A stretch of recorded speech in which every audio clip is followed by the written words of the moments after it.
Welcome to part 2 in the series on distortion. In today's episode, we're going to talk about how you can use distortion creatively in your mix. Stay tuned. Okay, today we're going to talk about how to use distortion. If you missed last week's video on what distortion is and how it's affecting your sound, go back and check that out. I'll leave you a link.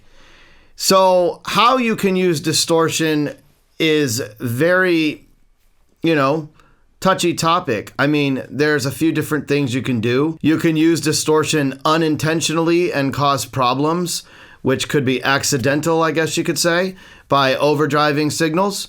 Or you could use it creatively and you intentionally used it. So, for example, some of the ways that you might use distortion is harmonic enhancement.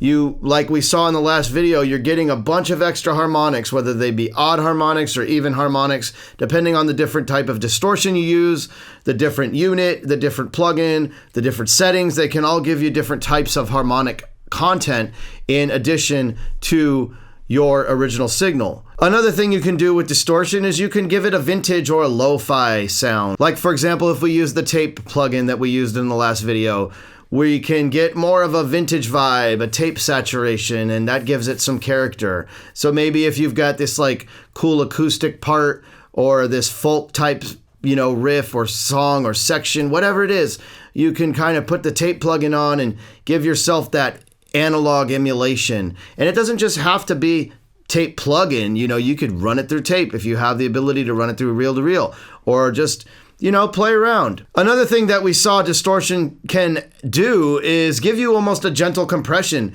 In some of the cases, if you watched last week's video, you noticed that the original signal actually went down and things got a little flatter. Sometimes things went haywire, like with the bit depth distortion or the harmonic distortion. So it really depends.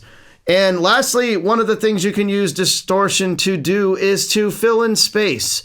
Maybe you need just a little more oomph out of a sound, but you're trying to give it some volume and it's not working, and you're trying to EQ and carve space, but it's not working. You might just add a little distortion, just a subtle bit, just to add those extra harmonics and get that thing to cut through the mix a little bit more. Okay, so I've got an Ableton session loaded up, and what we're going to do with distortion today is we're going to take the same 4 plugins and we're going to play it over a cool little piano track that I made recently. And I don't know where this is going yet, but, stay tuned. NOS Recordings, link down below. And, this is with nothing on it. Let's go ahead and put this Saturn on. Now we're at the default setting.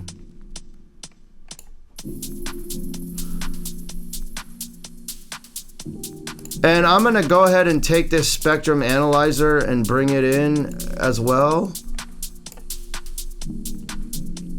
So this section is going to loop.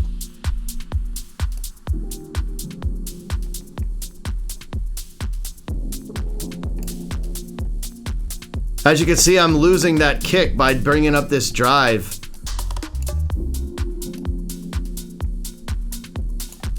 And there's so much frequency content already happening in the track, it's hard to visualize this. Let me try to change this for you to a smooth setting. And bring this back down. And you can see that it's moving too fast to really see the changes. You can see right there, though, that when I bring it up, it definitely changed. You can see it got a little hot right there. So you can see how the distortion, by overusing it, can really ruin your sound. Okay, now we've got this Studer plugin that we had in the last video. And what we're going to do right now is, right now it's currently off. So I'm just going to go ahead and play you the track. Turn this on.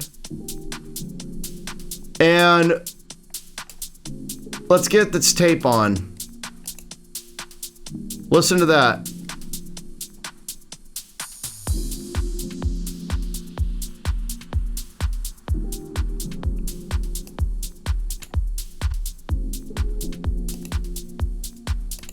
I'm gonna drive it pretty hard.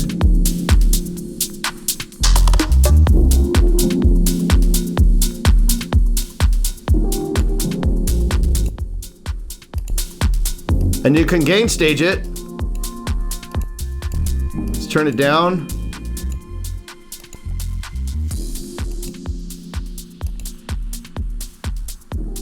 So imagine if you kind of maybe, even sent that to a send and just ran that as a hint in the background. You could do crazy things like that.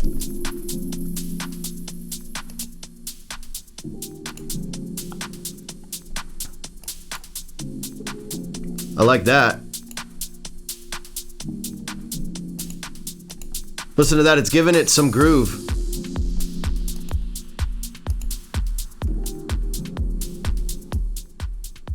Obviously, I'm crushing it with that input. So, with, without, and with.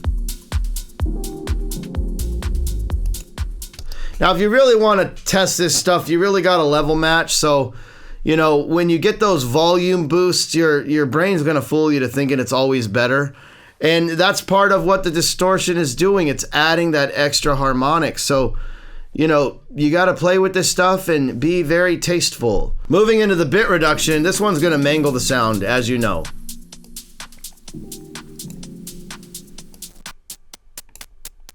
Listen to that.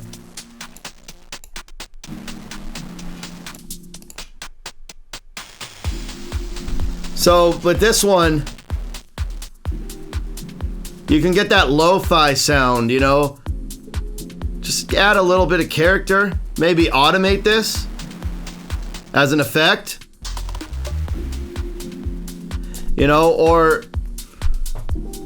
Or you could just have it on another track as a parallel and just have it mix in and out with automation. There's a lot you could do. So the bit reduction is definitely going to mangle your sound, and that's really, really can be unwanted if you're not careful. Let's take a look at the Culture Vulture, the valve distortion. So with no drive, it's currently off.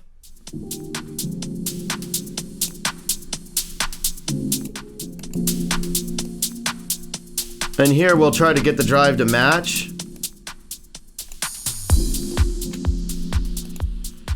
Even with just a little, it's already adding a lot of volume. So we can just bring the output down to compensate.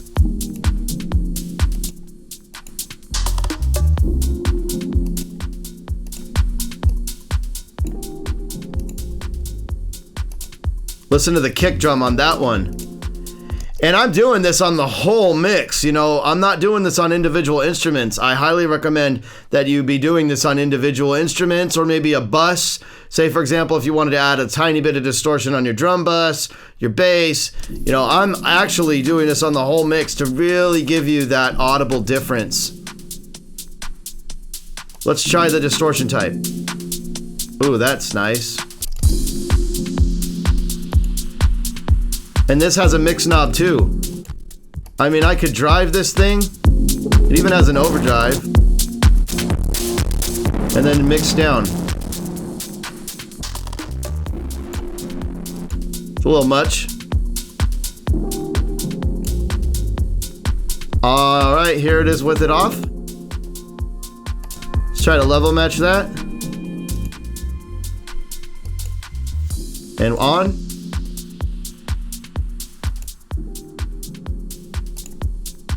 I like that right there. I mean, it gives it some warmth, just some extra character, and that's on the whole mix. I mean, I'd probably drop the mix knob down a little bit, but and my speakers are really low because I have the mic in front of me, so it's hard for me to hear that right now, but it sounded great, and it's one of those extra little things you can do to add character to your mixes. Thank you for watching this video.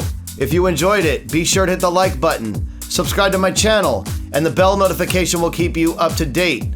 My name is Freddie from Distinct Mastering, and if you need help with your mastering, I offer all first-time clients one free stereo mastered sample. Just check the link down below. Thank you for watching and have a good day.